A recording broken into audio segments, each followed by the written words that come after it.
Salam, selamat pagi Bapak Ibu dan Saudara yang dikasihi oleh Tuhan Yesus. Renungan kita pagi hari ini diambil dari Injil Markus pasal 7 ayat 1 sampai 37 dengan judul menyingkap tabir kemunafikan. Diceritakan serombongan orang Farisi dan beberapa ahli Taurat dari Yerusalem datang menemui Tuhan Yesus.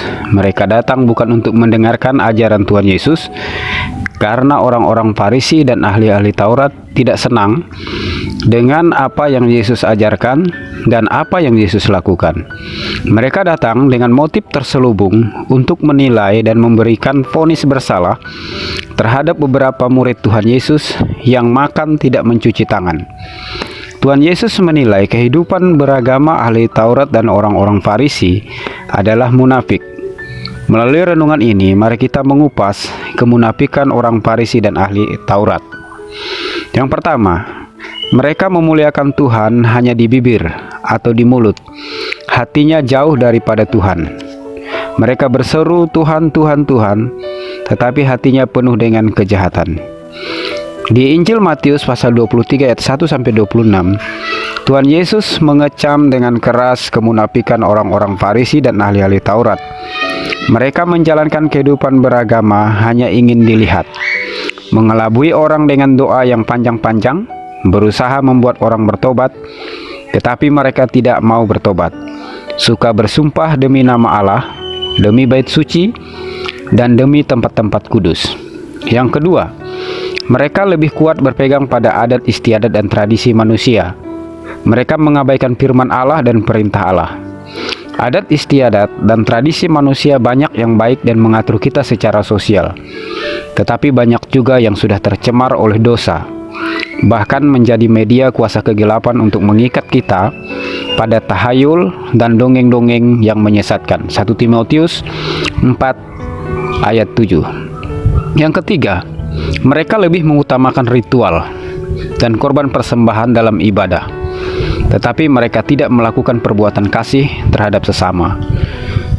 Istilah orang munafik bagi ahli Taurat dan orang Farisi merupakan julukan yang tepat, karena pada mulanya istilah ini berarti seorang pemain sandiwara yang memakai topeng dan tampil bukan sebagai dirinya sendiri. Jadi, orang-orang munafik adalah orang-orang yang pandai bermain sandiwara dan memakai topeng untuk menipu dan mengelabui orang-orang lain dengan kehidupan beragama dan adat istiadat yang dianut, dengan mengabaikan firman Allah dan ajaran yang benar dari Alkitab. Apa akibatnya jika kita hidup dalam kemunafikan? Yang pertama, ibadah yang kita lakukan tidak mendapat manfaat. Tuhan Yesus mengatakan ibadah mereka adalah sia-sia. Ibadah yang kita lakukan bisa menipu orang lain. Rasul Paulus mengatakan ibadah mengandung janji, baik untuk hidup ini maupun untuk kehidupan yang akan datang. Banyak janji-janji Tuhan akan diperoleh oleh mereka yang setia dan tulus beribadah. Yang kedua, tidak mengalami mujizat Tuhan. Orang-orang Farisi dan ahli-ahli Taurat yang datang menemui Tuhan Yesus berasal dari Yerusalem. Mujizat tidak terjadi di Yerusalem. Mujizat terjadi justru di daerah Tirus. Seorang perempuan Siro-Fenisia yang anaknya kerasukan setan dibebaskan oleh Tuhan Yesus. Dan seorang tuli di Dekapolis, daerah orang yang tidak percaya, disembuhkan. Orang-orang munafik tidak akan mengalami mujizat Tuhan. Hati mereka penuh dengan kepalsuan. Yang ketiga, jatuh dalam roh penghakiman. Orang-orang munafik selalu menganggap diri benar dan menghakimi orang lain dengan kebenaran dirinya. Yang keempat, Tuhan Yesus akan menghakimi orang-orang yang munafik dan mengabaikan ajaran firman Tuhan. Hanya Tuhan Yesus yang tahu isi hati manusia. Tuhan Yesus menilai kita bukan karena kehidupan agamawi, bukan karena kehidupan lahiriah kita. Manusia melihat apa yang di depan mata, Tuhan melihat hati. Oleh karena itu, mari kita jaga hati kita agar tidak terjatuh pada roh kemunafikan. Mari kita mengasihi Tuhan dan melakukan firman-Nya dengan tulus.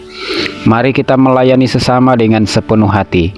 Tuhan Yesus mengatakan, Sebab dari dalam, dari hati orang, timbul segala pikiran jahat, percabulan, pencurian, pembunuhan, perzinahan, keserakahan, kejahatan, kelicikan, hawa nafsu, iri hati, hujat, kesombongan, dan kebebalan. Semua hal-hal jahat ini timbul dari dalam hati dan menajiskan orang.